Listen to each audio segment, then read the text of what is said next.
के म राम्रो देखिन्छु? Do I look nice? Do I look nice? के ऊ राम्रो देखिन्छ? Does he look nice? Does he look nice? Does he look nice? म राम्रो देखिन्छु भन्दा do I लाग्यो। ऊ राम्रो देखिन्छ भन्दा does he लाग्यो। I, you, we र they सँग do लाग्छ। He, she र it सँग does लाग्छ जब हामी प्रेजेन्ट टेन्समा कुरा गर्छौं। अझ भनौं सिम्पल प्रेजेन्ट टेन्समा। उदाहरणहरूबाट हामी यो कुरो बुझ्दै जानेछौं। अब अर्को वाक्य हेरौं। के तपाईलाई नेपाली संगीत मन पर्छ? Do you like Nepali music? Do you like Nepali music? के उनलाई नेपाली संगीत मन पर्छ? Does she like Nepali music? फेरि एकपल्ट Does she like Nepali music? देब्रेपट्टि छ do you, दाहिनेपट्टि छ does she. You सँग do, she सँग does. म वाक्यहरू एकचोटि फेरि सुनाइदिन्छु ल। देब्रेपट्टिको Do you like Nepali music? दाहिनेपट्टिको Does she like Nepali music? के हामीलाई थप खाना चाहिन्छ? Do we need more food? Do we need more food? के यसलाई थप खाना चाहिन्छ? Does it need more food? Does it need more food? देब्रेपट्टि छ do we, दाहिनेपट्टि छ does it. We सँग do लाग्छ, it सँग does लाग्छ। जब हामी प्रेजेन्ट टेन्सको कुरा गर्छौं, सामान्य वर्तमान कालको कुरा गर्छौं। अहिले हामी सामान्य वर्तमान काल अथवा सिम्पल प्रेजेन्ट टेन्समा do या does लगाएर प्रश्न सोध्ने अभ्यास गर्दैछौं। एकचोटि यी अंग्रेजी वाक्यहरू फेरि सुन्नुहोस्। Do we need more food? Does it need more food? के तिनीहरू मेहनत गर्छन्? Do they work hard? Do they work hard? के उसले मेहनत गर्छ? Does he work hard? Does he work hard? देब्रेपट्टि छ do they, दाहिनेपट्टि छ does he. Do they, does he. I, you, we, they सँग do लाउँछौं हामी। He, she, it सँग does लाउँछौं। के राम र हरि धेरै कमाउँछन्? Do Ram and Hari earn a lot? Do Ram and Hari earn a lot? Ram र हरि दुईजना हुन्। राम र हरि भन्नाले तिनीहरू, तिनीहरू भन्नाले they, त्यसैले यहाँ do लाग्यो। Do Ram and Hari earn a lot? के रामले धेरै कमाउँछ? Does Ram earn a lot? Does Ram earn a lot? Ram भन्नाले ऊ अथवा he सँग लाग्छ does, त्यसैले रामसँग लाग्यो does. Does Ram earn a lot? तपाई कस्तो देखिनुहुन्छ? How do you look? How do you look?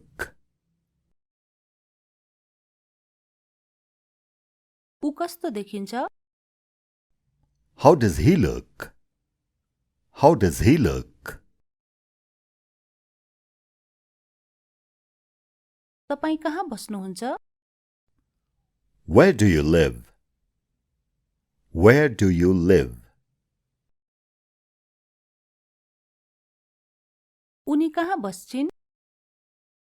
Where does she live? Where does she live?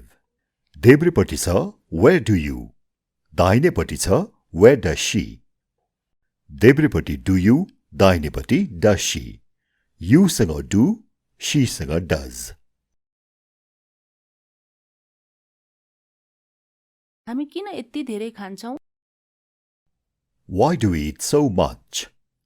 Why do we eat so much? यसले किन यति धेरै खान्छ? Why does it eat so much? Why does it eat so much? यो its शब्दले कुनै जनावर वा वस्तु जनाउँछ, यसले मानिस जनाउँदैन। Why does it eat so much? यसले किन यति धेरै खान्छ?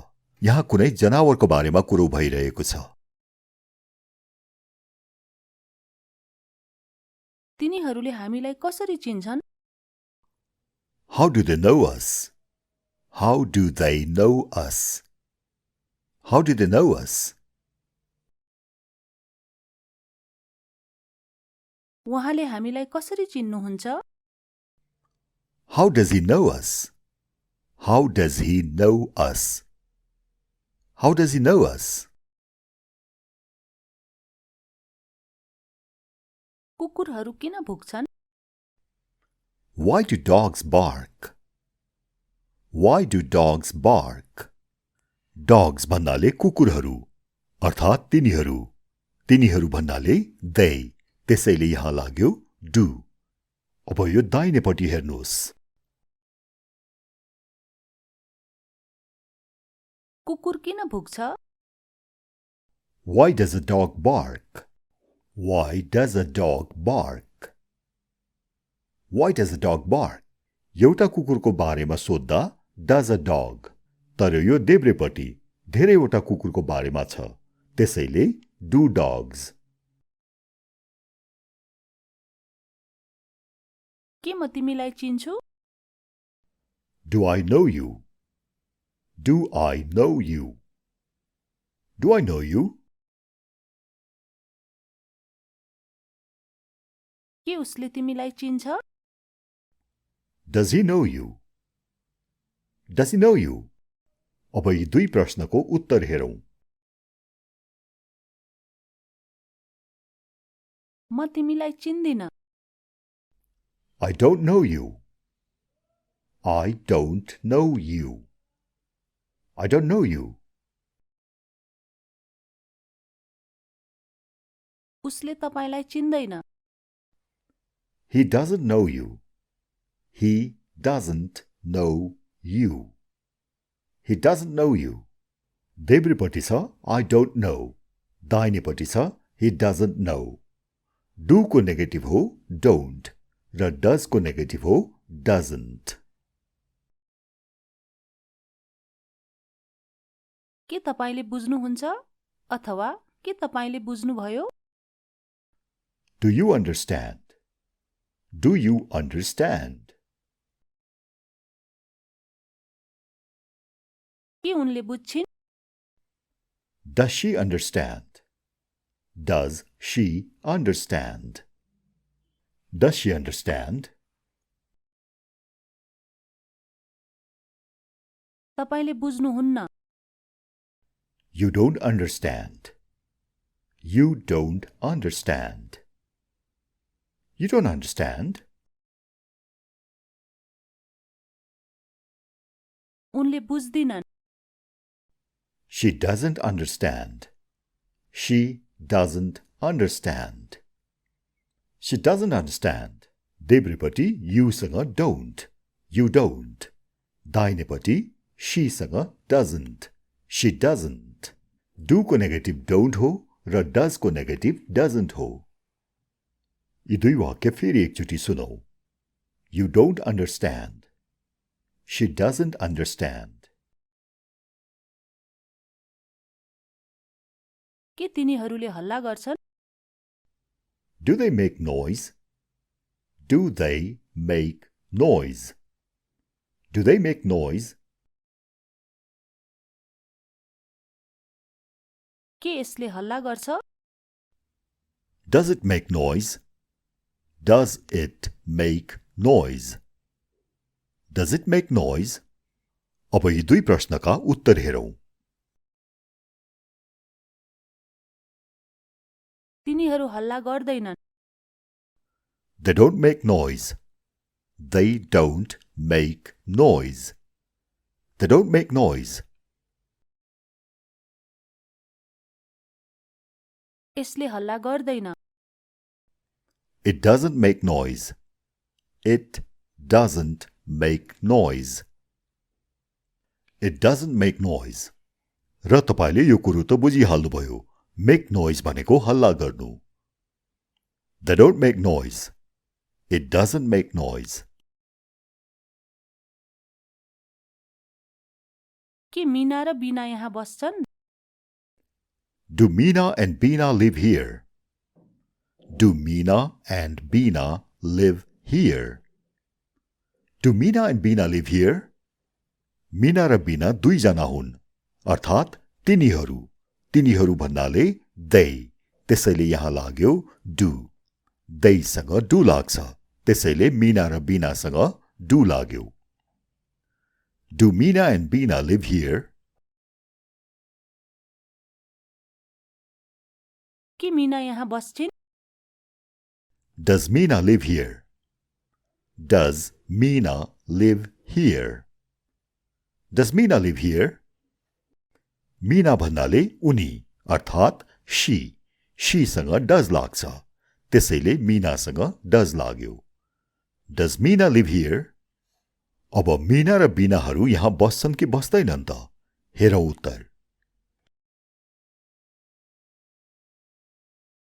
मीना र बीना यहाँ बस्दैनन्।